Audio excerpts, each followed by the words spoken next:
Hello, dear students. Today we will read for the 10th physics chapter number 13 chapter जो आपका चल रहा था। इसमें जो हमारे टॉपिक इस वीडियो के अंदर जो कवर किए जाएंगे वो हैं electromagnetic induction, Fleming right hand rule and third one is electric generator, विद्युत जनित्र।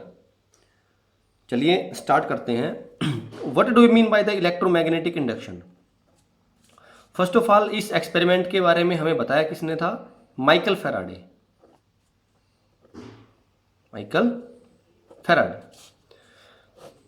And what is the process?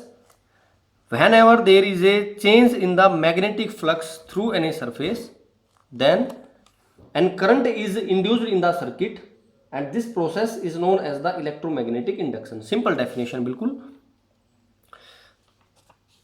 Let us suppose that we have a circuit in which a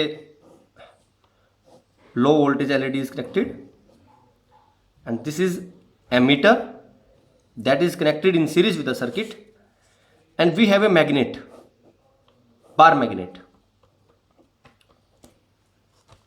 इस तरह की अरेंजमेंट हम बना के इसको समझ सकते हैं।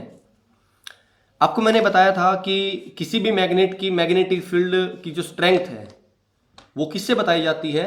मैग्नेटिक फील्ड लाइंस की डेंसिटी से। चुंबकीय क्षेत्र रेखाएं जो होती हैं उन रेखाओं के अनुसार ही बताया जाएगा कि चुंबक की चुंबकीय क्षमता कितनी है, उसका क्षेत्र की जो क्षमता है वो कितनी है। तो आप यहां पर इसकी जो मैग्नेटिक फील्ड लाइंस है वो कुछ बना के दिखा सकते हैं। क्लियर? जब आप इस मैग्नेट को इस सर्किट के बिल्कुल पास में लेके आए और इतना पास में लेके आए कि ये जो मैग्नेटिक फील्ड लाइंस हैं इस आपके बार मैग्नेट की, छड़ चुंबक की, ये इस सर्किट के अंदर से पास होने स्टार्ट हो जाएंगे। कहने का मतलब ये है कि ये अगर मैं अपने पेन को अपनी बार मैग्नेट मान के चलूं और अगर मैं इस बार मैग्नेट को सर्किट की साइड में लेके आऊं तो देखिए जब तक आपकी बार मैग्नेट आपकी सर्किट से दूर है तब तक सर्किट के अंदर से कोई भी मैग्नेटिक फील्ड लाइन है वो क्रॉस नहीं कर पा रही है। लेकिन जैसे आप इस बार मैग्नेट को आपकी सर्किट के पास लेके आएंगे तो आपकी सर्किट के अंदर से मैग्नेटिक फील्ड लाइंस हैं उनकी क्रॉसिंग स्टार्ट हो जाती है। क्रॉस होने के बाद आप एक काम करें, आप मैग्नेट को यहीं पे ना रखें, आप मैग्नेट को वापस से पीछे लेके जाएं।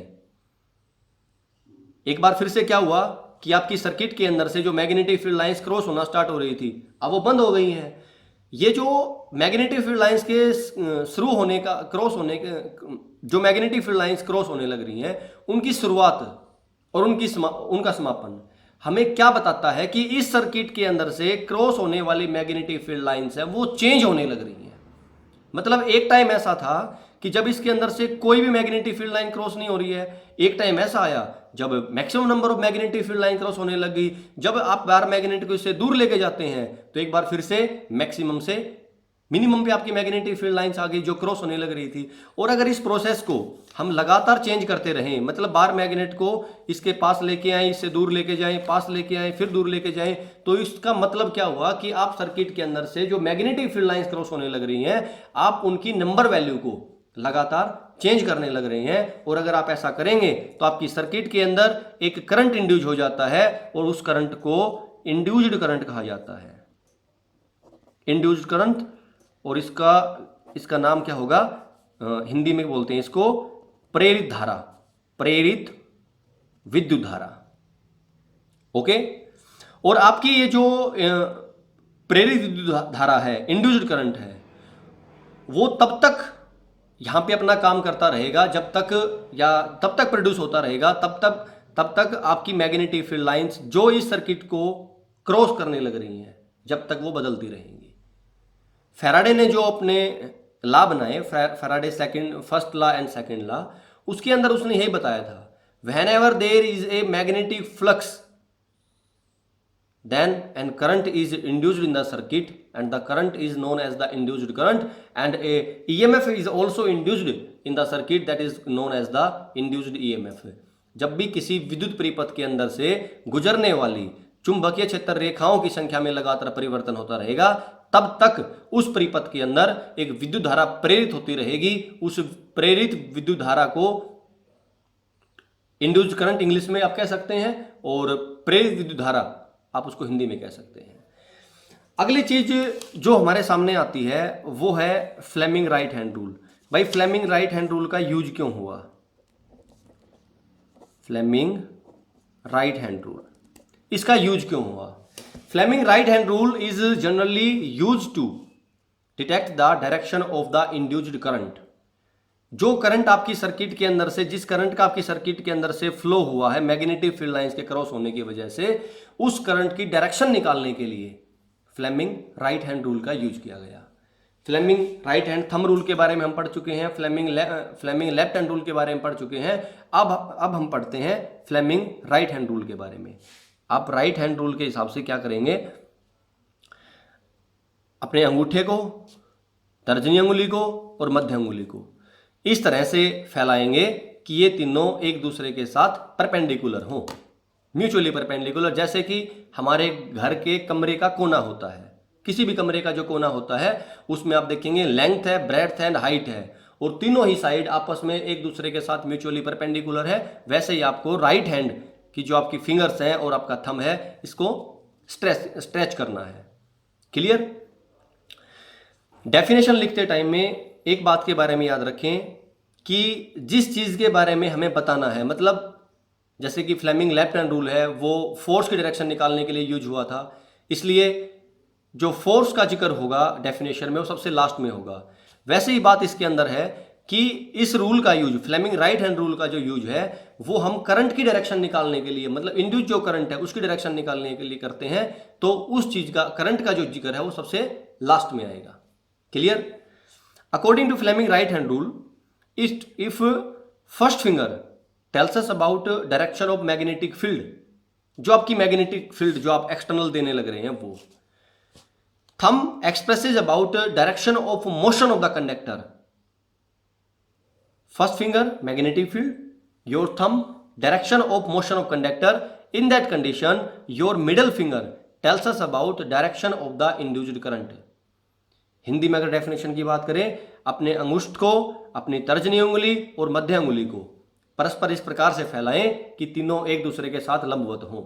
अगर उस स्थिति में आपकी तर्जनी उंगली चुंबकीय क्षेत्र की दिशा के बारे में बताती है, आपका अंगूठा चालक की गति के बारे में बताता है, तो आपकी मध्य उंगली हमें प्रेरित विद्युत धारा की दिशा के बारे में बताती है। और इन्हीं दोनों टॉपिक्स के बेसिस के ऊपर, जो इलेक्ट्रोमैग्नेटिक इंडक्शन है और फ्लेमिंग राइट हैंड रूल है, इन्हीं दोनों टॉपिक्स के बेसिस के ऊपर एक प्रैक्टिकल एप्लीकेशन जो पेपर के अंदर 6 नंबर के अंदर जो क्वेश्चन आ सकता है वो है इलेक्ट्रिक जनरेटर। इलेक्ट्रिक जनरेटर, जिसको हिंदी में कहा जाता है विद्युत जनित्र। क्लियर? वैसे अगर इसके नाम पे जाएं तो ये जनरेट तो कुछ भी नहीं करता है, जिसको आपने इलेक्ट्रिक जनरेटर नाम रखा हुआ है वो जनरेट तो कुछ भी नहीं करता है। एक तरह से आप ये मान के चलें कि वो आपकी एनर्जी का कन्वर्जन करने लग रहा है। और कन्वर्जन कैसा? Just opposite to electric motor, ये करेगा mechanical energy to electrical energy. मतलब आपकी जो यांत्रिक ऊर्जा है, यांत्रिक ऊर्जा को विद्युत ऊर्जा में परिवर्तित करता है। तो इलेक्ट्रिक जनरेटर जो वर्ड यहां पर है, ये जनरेटर वर्ड आप एक तरह से ये मान के चलें कि मेजरिंग वर्ड हो सकता है आपके लिए। इसकी जगह पे अगर हम अल्टरनेटर यूज करें, अल्टरनेटर वर्ड यूज करें तो ज़्यादा सुटेबल रहता है। सो डेफिनेशन पे चलते हैं। What is the definition of electric generator? Electric generator is a device which converts mechanical energy into electrical energy. विद्युत जनरेटर एक ऐसा यंत्र है जो यांत्रिक ऊर्जा को विद्युत ऊर्जा के अंदर परिवर्तित करता है। अगर इसके बाद में ये इसकी पहली चीज है इसकी डेफिनेशन। सेकंड नंबर टर्म पे अगर हम चलें तो इसकी सेकंड नंबर टर्म हमें क्या बताती है? सेकंड नंबर टर्म पे आता है प्रिंसिपल। इसका जो काम करने का तरीका है सिद्धांत है वो क्या होता है, वो वही होगा जो आपका पहला टॉपिक इस वीडियो के अंदर बताया गया, electromagnetic induction. The working of the electric generator is based on the electromagnetic induction process. किसी भी विद्युत जनित्र की जो कार्यविधि है वो विद्युत चुंबकीय प्रेरण प्रभाव के ऊपर काम करती है। क्लियर? चलिए इसका एक सिंपल सा जो डायग्राम हम बना सकते हैं, जो समझ में भी आए, वो बनाने की कोशिश करते हैं। ये आपकी इसके अंदर रेक्टेंगुलर कॉइल है जो आपकी मोटर के अंदर भी हुआ करती थी।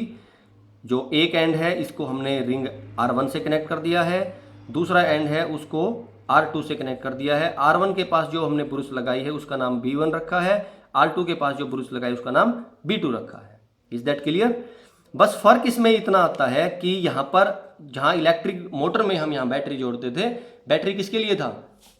बैटरी का यूज हमने किया था एक्सटर्नल पोटेंशियल के सोर्स के लिए, लेकिन यहाँ पर तो हमें पोटेंशियल जनरेट करना है, इलेक्ट्रिक करंट प्रोड्यूस करना है, तो यहाँ पर हम लगाएंगे हमारा एमीटर जो हमें करंट की वैल्यू के बारे में बताएगा। क्लियर? एक्सटर्नल मैग्नेटिक फील्ड के लिए हम यहाँ पर मैग्नेट रख देते हैं, परमानेंट मैग्नेट रख देते हैं। और जैसा कि आपको मैंने मैग्नेटिक फील्ड लाइंस की प्रॉपर्टीज के अंदर बताया था कि outside the magnet magnetic field lines की डायरेक्शन क्या होती है? North to south. Clear? Okay, आगे इसमें चलते हैं। करंट की डायरेक्शन हम दिखा देंगे। इसमें जो सबसे बड़ी दिक्कत आती है वो ये आती है कि हम एक प्लेन ऑफ पेपर के ऊपर करंट की डायरेक्शन दिखाने के एबल नहीं है। इसके लिए या तो आपको मैग्नेटिक फील्ड की डायरेक्शन चेंज करनी पड़ती है, इस साइड में आपको नॉर्थ लेना पड़ेगा, इस साइड में आपको साउथ लेना पड़ेगा, ताकि आप इस तरह से कर सकें। क्लियर? अगर आप इस तरह से कर सकते हैं तो ये आपकी मैग्नेटिक फील्ड की डायरेक्शन हो जाती है, ये आपकी जो करंट की डायरेक्शन बनेगी वो हो जाती है, और ये आपका अंगूठा हो जाता है। चलिए एक बार उस डायग्राम को बनाने की कोशिश भी करते हैं, लेकिन जैसा आपकी बुक के अंदर दिया हुआ होगा उसके हिसाब से आप 2 डायमेंशनल पेज के ऊपर इसको शो नहीं कर पाएंगे। आपको मैग्नेटिक फील्ड की डायरेक्शन में हल्का सा बदलाव करना पड़ता है। यहाँ रिंग आपका R1, ये आपकी ब्रूस B1, यहाँ पर रिंग आपका इसके साथ अटैच करें R2, यहाँ पर आपकी ब्रूस B2, और यहाँ पर लगा दिया हमने एमीटर। क्लियर? देखिए अब थोड़ा बहुत हम काम कर सकते हैं इसके ऊपर कि अगर जो आपकी मोटर है, अगर मोटर का रेवोल्यूशन इस तरह से होता है, जैसे स्टार्टिंग के अंदर ये अंगुली आपकी मैग्नेटिक फील्ड की डायरेक्शन को यहाँ पे बताने लग रही है। क्लियर? और करंट मान के चलें स्टार्टिंग वाले केस से, इसके अंदर इस तरह से फ्लो होने लग रहा है।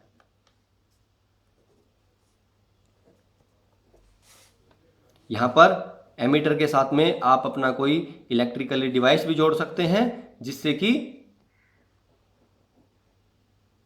वो चालू हो सके। कोई भी चीज़ आप जो भी जोड़ना चाहें, जो भी चीज़ आपको चलानी है, कूलर हो सकता है, मोटर हो सकती है, कुछ भी हो सकता है। क्लियर? चलिए अब इसके ऊपर लगाते हैं Fleming right hand rule, apply करते हैं एक बार। ये जो डायरेक्शन है यहाँ पर देखिए, आपकी मैग्नेटिक फील्ड को बताने लग रही है।